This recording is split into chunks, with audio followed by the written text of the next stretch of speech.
اليوم سعيد برشا باستقبال واحد من عمالقة ما بين ظفرين الدراما التونسية والعربية، والحقيقة وقت اللي نستقبل ناس من النوع هذايا يصعب عليا تقديمهم للمستمعين والمشاهدين. خليني بشكل مباشر نرحب بمحبة كبيرة بصديقنا الفنان نحبه برشا فتحي الهداوي. مساء الخير. عيشك. مساء الخير وليد، ربي يحفظك. الله يخليك سي فتحي. ما شاء الله تجربة كبيرة، مشوار كبير، احنا مش نسافروا حتى في التاريخ مع مجموعة كبيرة من الأعمال. اليوم اون كارير تري ريش تري فاريي في السينما، في المسرح، في الدراما التلفزيونية. أكثر من 20 فيلم كان مانيش غالط على مستوى الفن السابع، ما بين افلام طويله وقصيره، اكثر من 30 مسلسل ما بين تونسي وعربي، مسلسلات ايضا اذاعيه، مسرحيات تقريبا 6 أو 8 مسرحيات في مشوارك. اليوم ما نحبش نكبرك برشا، ولكن التجربه هي اللي تتكلم. كي تغزر هكا شويه افيك فيدباك على الكارير اللي ان شاء الله ما زالت متواصله قدام. كيفاش تغزر للاعمال اللي خدمتها الكل، المشوار نتاعك من ايامات الليسي واللي كلوب والمعهد العالي للفنون المسرحيه والدراميه واللي نوصلوا لليوم معنا؟ هو الشعور ديما انه ساباس تري فيت، معناتها كانوا البارح المواضيع هذه الكل. ثانيا ديما اللي مازلنا ما عملناش اهم اللي عملناه، معناتها ديما ظل الحلم. ناظم حكمت يقول، الشاعر الكبير يقول: اجمل الكلام ما لم اقله بعد. اجمل الاعمال اللي مازلنا ما قلناش بها. اليوم كي نشوفوا الاعمال نتاعك معناها مختلفه، متنوعه في الدراما التونسيه اساسا وفي الدراما العربيه زاده، وحتى العالميه. شنو هو حتى المره نسالك برشا مرات السؤال هذايا، شنو هو لو رول اللي اليوم لو كان جاو عندك انت الامكانيات وتكون طون بروبر برودكتور ولا البرودكتور نتاع العمل تعمل؟ Il n'y a pas de rôle فيما مضى. في اللي لو رول اللي تتمنى انك تعمل. برشا ادوار، برشا ادوار في المسرح، فما ادوار كبيره في السينما ممكن، في الدراما التلفزيونيه فما يعني اللي عملناه ما يجي حتى شيء قدام اللي ما عملناش. يعني اللي ما عندناش شويه بالنسبه للحلم شنو نحبوا نعملوا. فما عده ادوار كبيره، واحد دائما حلم يصطحبه انه يعملها ويبشرها.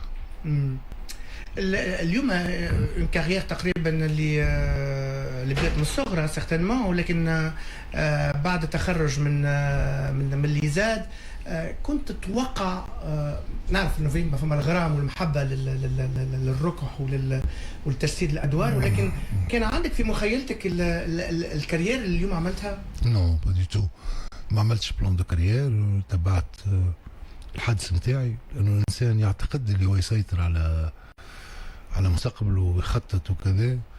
هو الاهم حاجه هي انك تجتهد، انك تركز على الشيء اللي تعمل فيه.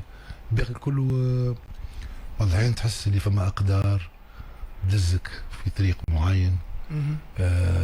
اما باش واحد يعمل بلان كارير ويحقق ويتبعه بحذافيره، انا اعتقد انه هذا ضرب من العبث او من المغالطه.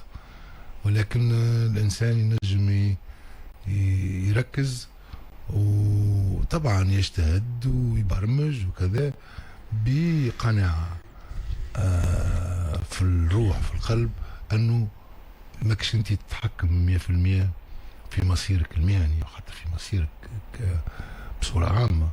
فما اقدار، فما ظروف، فما حاجات طبعا تخليك تمشي في ثنية دون اخرى، وتخليك تعمل حاجات دون اخرى، وتخليك تختار حاجات دون اخرى. واهم حاجه في هذا انه يكون عندك حريه الاختيار، او يكون عندك اللي يسميه بالفرنساوي لومبارد دي شوا.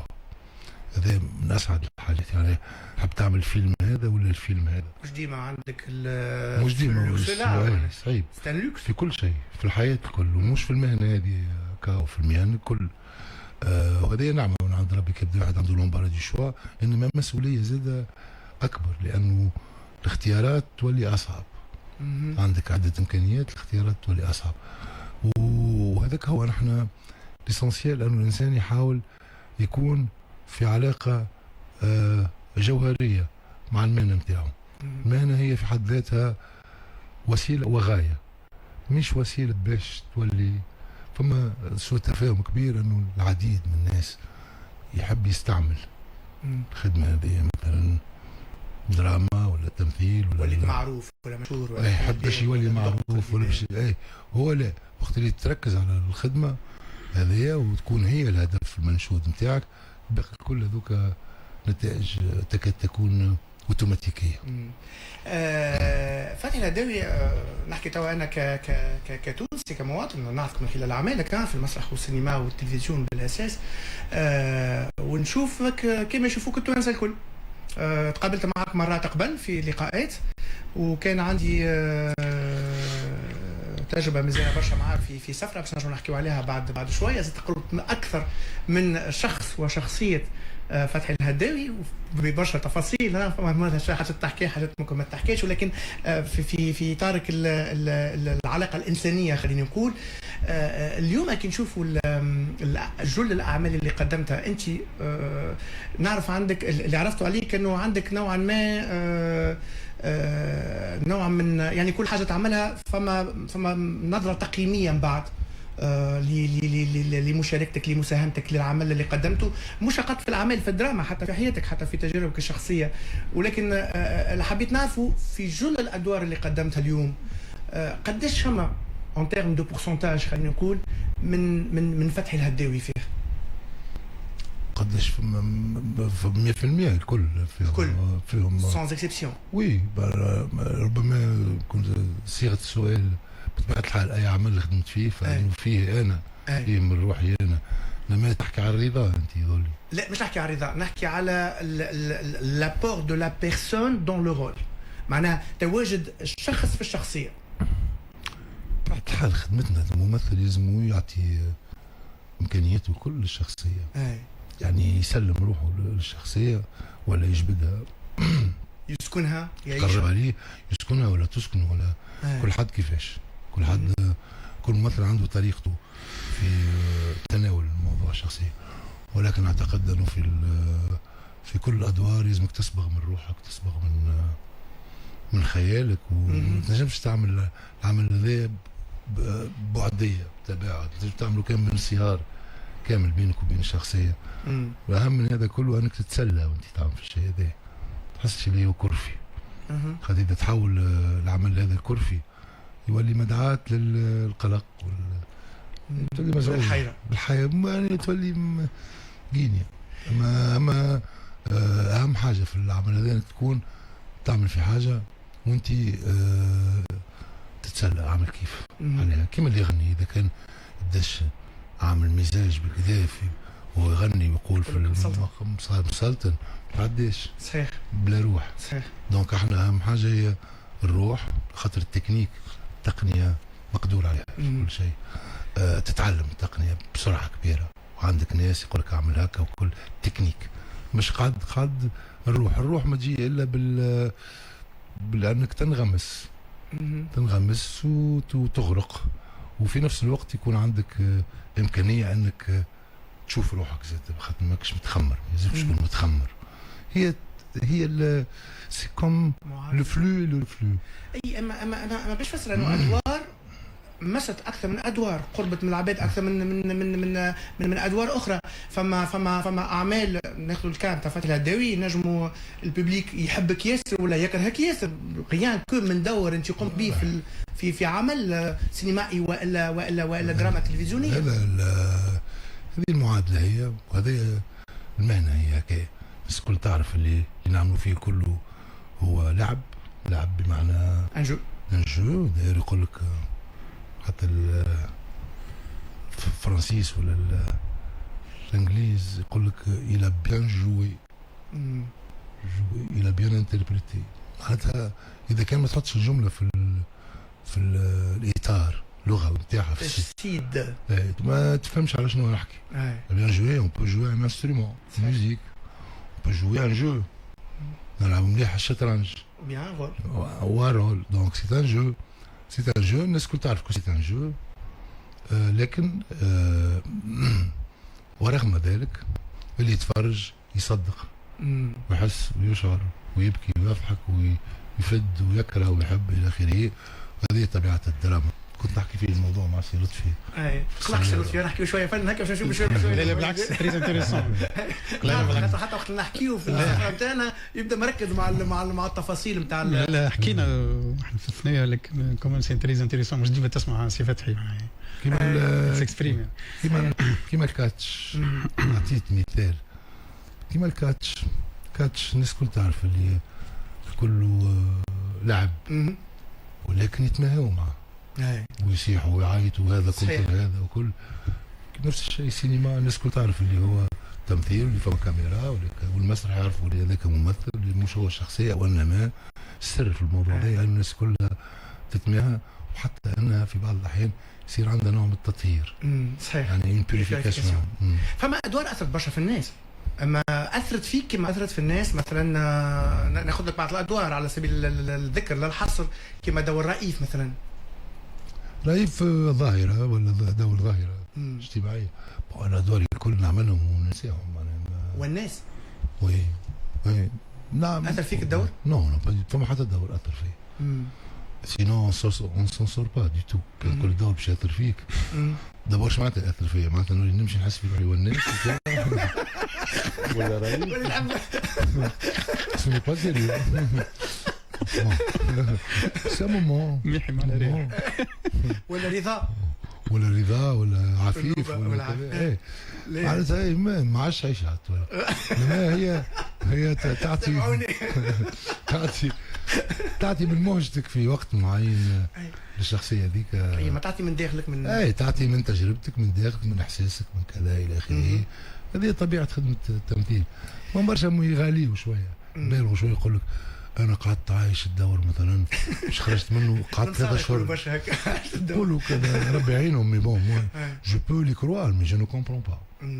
نجم نصدقهم مي مانيش فاهم كومون سا سباس. شيء ظاهره كيفاش انه عبد مثلا يقعد في دور مثلا تكلموا مرته باسمه تعيط له ما يجاوبهاش تعيط له باسم الشخصيه ولا يخدم دور مش عارف انا مجرم سفاح مش يقعد عايش الدور يدور دونك هذا هو. الدراما فتحت لك الابواب زاده دون لو سونس هو بيان سور مع التجربه مع العلاقات مع الامكانيات الموجوده في تكوينك انت كممثل تونسي للمشاركه في عديد الاعمال خارج تونس. وفما مادام نحكيو في فواياج دونك فما زاد سفرات وحلات معناها شبابك نقولوا احنا او بيبان تحلوا على دراما عربيه وعالميه وشبابك ويبان تحلت على دول وعلى تجارب وعلى مجتمعات اخرى. صحيح هو طبيعه مهنتنا انه زيد كان مش تقعد انت لوكال كهو بتاتر معناتها بون خلينا نقولوا اللي كل تجربه خارج بلادك هي اثراء تجربتك في بلادك. انا الكارير نتاعي ان بو ترى بيسكوتي معناتها انا مثلا الافلام الاولى اللي عملتها مش تونسيه وانا صغير فهمت. بديت فيلم صغير تونسي وبعد عملت افلام ايطاليه عملنا صحيح. بعد مشينا الشرق مشيت له مؤخر شويه يعني الشرق مشيت له في 97 96 اول تجربه في المسلسلات في الشرق ما فماش سينما في البلدان الشرق ما فماش سينما معناتها دراما سوريا نحكيو وقتها بالاساس دراما يعني بون دراما عربيه تصور في سوريا مع تقنيين وكذا اللي بعد بشويه ولا فما تكنيسيان توانسه مخرجين توانسه كيما شوقي المجري الله يرحمه افيك لوكيل دايور عملت المسلسل الاولاني بتاعي في سوريا. وتوا مثلا سي محمد المغراوي الان يصور في سوريا ربي يحميه ان شاء الله في وسط الظروف هذه. وعملنا مع بعضنا محمد عملنا عمر ومحمد الان ايقونه معناه يعتبر من اهم مدراء التصوير في العالم العربي. طارق بن عبد الله عمل حاجات في السينما. منصف بن طالب كمهندس صوت زاد عمل برشا حاجات في الشرق فانفتح سوق الشرق بشويه نظرا لانه في حاجه هو ما عادش مع حدود حسا في حاجه. وحتى بعض الممثلين زاد خدموا شويه ممثلين توانسه عملوا حاجات اوسي بيان في سوريا في لبنان في شو اسمه في مصر نعرفوا الاولاد الشباب قاعدين يجتهدوا ويحاولوا يقدموا قدر الامكان. فهذه طبيعه المهنه. هذه المهنه ماهيش نتاع اقليم ولا نتاع بلاد، ما عندهاش حدود. من المفضل انه يكون ما عندهاش حدود، لانه هذا اللي يعطيك زخم اكثر في التجربه، وتقابل ناس عندهم ادراك مختلف وعندهم مقاربه مختلفه، سواء كمخرجين ولا كفنانين ممثلين ولا تقنيين. هذا يعطي نوع من الريشيس، معناها غنى في التجربه، يضفي لك حاجه باهيه، بخلاف الجانب الانساني، انك تعرف ناس اخرين كيفاش يخموا، كيفاش يدركوا، كيفاش ينظروا للاشياء، كيفاش يفكروا. وهذا باهي زاد انك تولي عندك نوع من التجربه الحياتيه الانسانيه. فترة طويلة عديتها في سوريا. اليوم سوريا قعدت فيها في مخيلتك، في ذاكرتك، في تجربتك الإنسانية والفنية؟ والله هي تجربة طويلة. سوريا هي ربما أكثر البلاد قعدت فيها، لأنه خدمت في روما، زاد قعدت بعض السنوات في روما، بعض السنوات في باريس، لأن أكثر فترة عديتها في سوريا.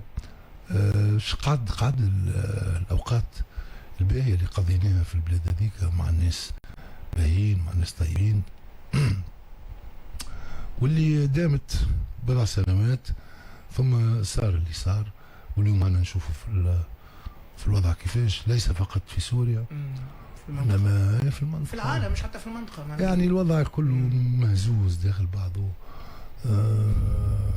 الأمور صعيبة، أمور صعيبة على الإنسانية اليوم، وخاصة في بعض بلدان الشرق الأوسط. فما وضعية صعبة حقيقة، حارقة، معناها وضعية يعني فيها أشياء تخص الحياة والموت والوجود بصفة عامة. فنذكر طبعا، نذكروا الأماكن اللي صورنا فيها، الأصدقاء، الممثلين، الفنانين، الفنيين، التقنيين، الأوقات الحلوة، الأوقات العصيبة، وسي بيان في سوريا وفي الأردن وفي لبنان وكل بلاد الشام. بلاد الشام كانت مكان مفتوح للتصوير. إن شاء الله تنجلي الغمة وترجع الأمور الشعوب هذه المسكينة. إن شاء الله إن شاء الله. أنت كنت سفير معتمد للسلام والنوايا الحسنة من طرف المركز العربي الأوروبي لحقوق الإنسان والقانون الدولي، بحكم المقاربة الإنسانية والفنية الموجودة في شخص فتحي الهداوي. لأي درجة ينجم الفنان اليوم في تونس، خلينا ناخذ تونس كمثال، ينجم يكون بالفعل سفير لما يقدمه لبلاده؟ وانك بما يقدمه لبلاده باللي تقدر عليه. فما بعض الاصدقاء اللي يعملوا في عمل كبير في تونس، انتو اذا كان باش نحكيو كان على تونس، كيما خالد بوزيد قايم بعمل كبير برشا في مستشفيات مع الصغار، مع كذا جمعيات كذلك. نعرف اللي هي جعفر القاسمي قايم بعمل كبير. الحقيقة ثم بعض التوانسة اللي ما يتردوش لحظة واحدة أنه يحاول، باعتبار أنه معروف ومحبوب وعنده جمهور وعنده أكسي، يعني أسهل من غيره، لأنه يدبر إمكانيات، أنه يعاون في حاجات. وهذا أعتقد أنه نوع من الواجب، سواء بالنسبة للناس المرضى أو الأطفال أو الفقراء. نتذكروا مع بعضنا كل ما قام به الفنانين التوانسة والناس المعروفين أيامات الكوفيد. هذيك تشوف شنو عمل خولة سليماني، شنو عملت منى العمارة، شنو عمل جعفر، شنو عمل خالد، شنو عمل عزيز بي، شنو عمل. يعني كنا عايشين الشيء هذا مع بعضنا كل يوم. وشفت إلى أي مدى الناس هذوما يؤثرون على أنفسهم. خلي بون الناس بعد يعلق ويقول لك يحب يتعرف، يحب يظهر وكذا، بون بو امبورت، حتى كان يحب عطينا النتائج. ولا نتائج أنهم خدموا خدمة هايله. وانا ما نحبش ننسى ناس اخرين كيما حمدي حدا زاد خدم صحيح حاجات كبار، لو يعني بصفه عامه في العديد من الفنانين ممثلين مغنين وقفوا وقفات حازمه وجاهزين باش يزيدوا يقفوا حتى يساعدوا القلالة والمحتاجين والفقراء والمعوزين والمرضى والناس اللي في حاجة للمساعدة. وهذا يكاد يكون كما قلت لك واجب مش نزيد. انت حكيت على التقنيين التوانسه اللي ولاو مطلوبين في السوق العربيه في كل ما يتعلق بالانتاج بشكل عام، ولكن ما عجبتش على ربما الفنانين الممثلين اللي موجودين زاد كيف في برشا دول عربيه وغيره اللي قاعدين يحاولوا بامكانياتهم فما ممثلين وي بيان سور حكيت عليهم شويه. فما في مصر بعض الممثلين التوانسه اللي قاعدين يجتهدوا يخدموا في خدمه 6 7 تقريبا. طبعا فيهم محبوبين ومعروفين هما عايشه وظافر وهند وكذا، يعني فما اللي معروفين عندهم واللي يلزمهم يواصلوا خذوا وقت موقعهم معناها. فما اللي يبحثوا مازالوا يبحثوا، فما اللي يحاولوا ما نجموش او ما وثتهمش الفرصه رجعوا، لكن عندهم النيه. هذه كلهم حاجات باهيه. ثم اللي عملوا اعمال مع السوريين محاولات، لكن للاسف ما طولتش خاطر جات مباشره في وقت حرايمي اللي هو صار التحولات الكبيره وكذا. فما اللي في اوروبا اللبنانيين تجبت على ظافر زاد خدم برشا مع مع اللبنانيين مع المصريين مع السوريين. ظافر خدم زاد يعني. فما اون باليت دكتور قاعدين يحاولوا يجتهدوا حتى على الانترناسيونال. قاعد يحاول على الانترناسيونال. طبعا الانترناسيونال اصعب فما كاين توانسه حتى في الصين. فما يعني سي نورمال. فما حركيه باهيه وفما اجتهاد. ان شاء الله ربي يوفق الجميع وان شاء الله يوصلوا الى مراتب عليا في التعبير ويكونوا نجوم باستحقاق في وسط المشهد العالمي نتاع السينما ونتاع المسرح ونتاع الدراما ان شاء الله. حكيت على تلاقح التجارب والانفتاح على طريقة التفكير ونظرة الناس آخرين من خلال التجربة نتاعك في دول عربية وغير عربية. اليوم السفر في حد ذاته كسفر قديش ينجم يأثر في الإنسان بشكل عام وفي المبدع بشكل خاص؟ السفر هو حياة ثانية. يعني السفر هو يمكنك باش تعيش حياة ثانية. فالسفر مش حاجة تافهة أو حاجة سطحية. السفر حاجة مهمة. فما حتى أدب كامل، أدب الرحالة. فما بيان سور يعني السفر هو وفما فما حتى في الإسلام فما الأنصار فما سفر فما الفواج إنيشياتيك. صحيح. حتى في تتعلم حاجه حتى في الخرافات نتاعنا معناتها. ولا عنتر بن شداد في الميثولوجيا كيفاش قال له ما تاخذ لما تجيب لي حليب بدرا شنو فسافر. ديما فما السفر. صحيح. السفر معناتها السفر عليه تكتب فيه برشا في الادب في الشعر في الفلسفه عبر الزمان والمكان الزوز. عبر الزمان والمكان. هو الزمان هو يعني لو طون سي ليسباس ان بو. فالسفر يمكنك باش تعيش حيوات. يعني حيوات اكثر مش حياه واحده جمع حيوات. من اللي الناس تفكر دو غوش دروات، الناس تفكر من اليمين لليسار، الناس تفكر بالطول بالعرض. يعني وهذا يخليك دائما مجدوب ومنبهر امام التجربه الانسانيه ومن تجارب الشعوب. تمشي البلدان في اسيا ولا في المالديف، كنا في المالديف ولو ما قابلناش برشا الناس. انا قابلت زوتوكتون. انت قابلناش برشا كما ينبغي، لكن تفهم اللي استمود دو في نوع اخر التفكير.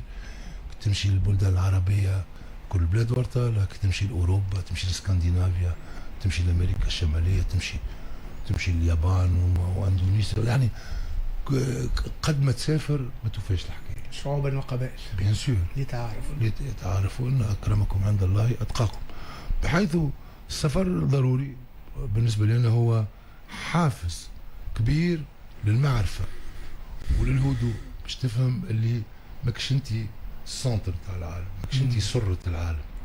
العالم فيه ناس، فيه شعوب تفكر، في شعوب تبني، في شعوب لقات حلول كانت عايشه في الفقر وفي الفساد وفي الهم وفي الميزيريا، ولقات حلول باش تطورت. هذا زاد لازم تسافر تصير ساعات غريب معناها في 20 و 30 سنه الدول تغيرت وتبدلت. ابسوليومون هذا يعطيك تجربه، يعطيك ثم النفسيه نتاع الناس والعقليه نتاع الناس، طريقه التفكير نتاعهم وطريقه معالجتهم للمشاكل وطريقه كيفاش يلابروش كيلكو شوز. هذا كله باهي يعطيك معناتها نوع من تعمق شويه، معناتها تهبط شويه، ولكن يعطيك زاد بهجه الحياه، انه الانسان ما دام الانسان موجود فما الامل دائما. ان شاء الله. انت اخر سفره قمت بها كانت لمدينه مراكش في المغرب، وايضا لاسطنبول في تركيا كما غلط، وقبلها كانت سفره المالديف اللي باش نحكيو عليها تو. لكن اول سفره في حياتك وقتاش وين كانت تتذكرش؟ اول سفره الجزائر. سكادو ترينو. ترينو وقت كان قبل موجود يعمل تونس الجزائر المغرب. اسمه ترانس مغرب. اكسبريس، مش اكسبريس برشا. جمعتين باش توصل للجزائر، مي كوريا.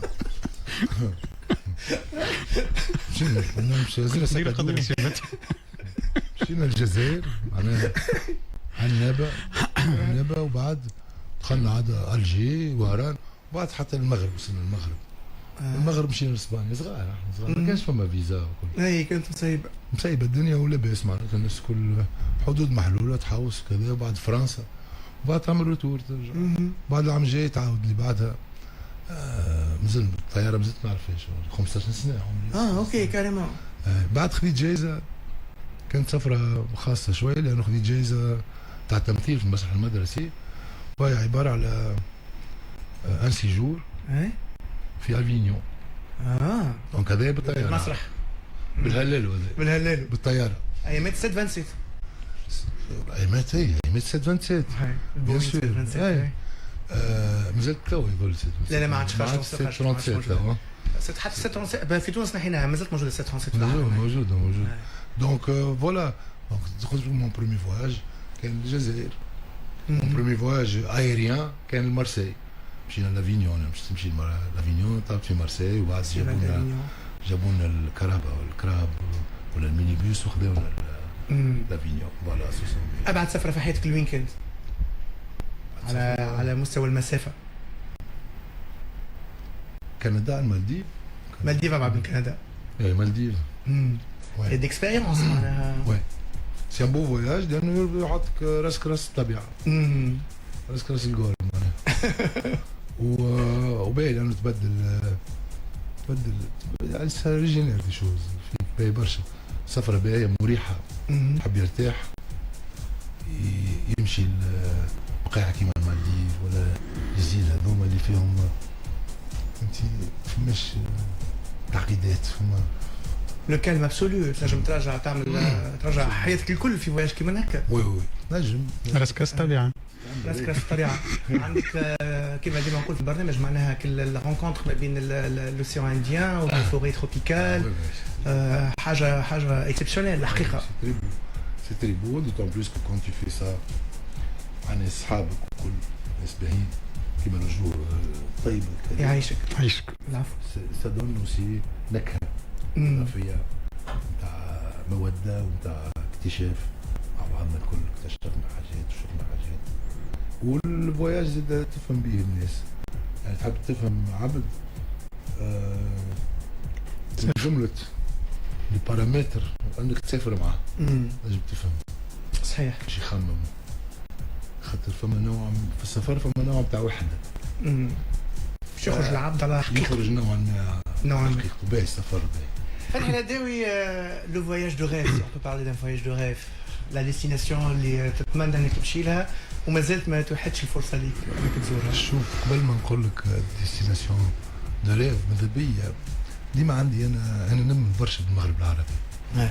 يعني في اعتقادي ان المغرب العربي هو حلم يلزم تتكاتف الجهود، وهذا مش كلام رومانسي، كلام واقعي انه حقه ان شاء الله. لذلك هو حتى السفر ينجم يسهل شويه الموضوع، انك تولي فما ديستيناسيون من تونس الجي رحله العنابه وهران سيد المغرب مراكش المملكه المغربيه مراكش اكادير طنجه دار البيضاء وجده موريتانيا نواكشوط. تجربه انا اعتقد انه فما ناس يحبوا ليبيا صحيح. ان شاء الله تهدى الامور ان شاء الله يا رب نحتفلوا في ليبيا الكل مع بعضنا، طرابلس مصراتة بنغازي كذا. الجمهور التونسي الشعب التونسي من واجب عليه تقريبا انه يزور. نحن شويه مقلين في الموضوع هذا، رغم اني انا كنت في عنابه ما عنديش برشا. تفاجأت اولا بالحضور التونسي في عنابه، وتفاجأت الى اي مدى فما تقارب وفما حاجه معناتها عجيبه غريبه بين التوانسه وبين الجزائريين. ما كان عندي حتى شعور لا بالغربه لا بكذا، ونفس الشعور هذا يصطحبني في ليبيا ويصطحبني في المرات اللي مشيت للمغرب.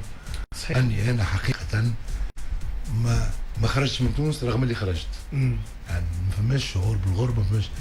ربما وجب التفكير، وهذه كذلك قبل نحكيه مع سي لطفي، انه الى اي مدى الدوله نجم تعاون على شيء باهي. تأصيل العلاقات، خلينا نقول السياحيه المغاربيه. يا خويا خلينا نسهل الموضوع هذا. كبير هذا، خلي التوانسه يمشيوا للجزائر، يمشيوا للمغرب وموريتانيا وليبيا، وخلي الاخويا انت والجزائريين يجيونا ما شاء الله، والليبيا يجيونا مرحبا بهم، موريتانيين ما يجيوش برشا، والمغاربه ما يجيوش برشا. نحبوا نخلقوا ديناميكيه، والديناميكيه هذه تبدا بمبادرات فرديه ايفيدامون، لكن يلزم يلزم الدوله تساندها وتعضها. واعتقد انه هذا لا ديستيناسيون دو ريف. Je ne sais pas. Peut-être le Japon. Le Japon, c'est une autre culture. اليابان. La planète. اليابان. اليابان لأنه الناس تحولوا من فترات تاريخية. الحرب العالمية الثانية. إلى القنبلة. تمشوا من روسيا. تمشيوا له من روسيا. تمشيوا من غير فيزا راهي عطوا. اي طبعا. الشعوب القليل في العالم اللي يدخلوا اليابان وي طبعا بالنظر للعلاقات الكبيره ما بين تونس واليابان، علاقات تاريخيه صحيح. طبعا زاد فما بلدان اخرى بعيده، استراليا كذا، ثم كل انسان ما لقاش الوقت مازال باش يمشي لهم. ان شاء الله مع بعضنا ان شاء الله نزوروهم ان شاء الله. ان شاء الله. انا فرحان برشا بزيارتكم لنا اليوم في فواياج على جوهر FM وجوهر TV. شكرا ليك فنان فتحي الهداوي على قبولك الدعوه. افيك بليزير. الله يخليك. والما فما جديد ما تلقاوه كان معنا على قناه الجوهره. شكرا لكم الناس الكل، ليكيب الكل تكنيك دو برودكسيون. تحيه لكم. انا نجاب الله حاضر بحضر تقديم اخبار الاربعه نتاع العشيه، وبرامجنا ما زالت متواصله على امتداد ساعه اليوم. في الامان.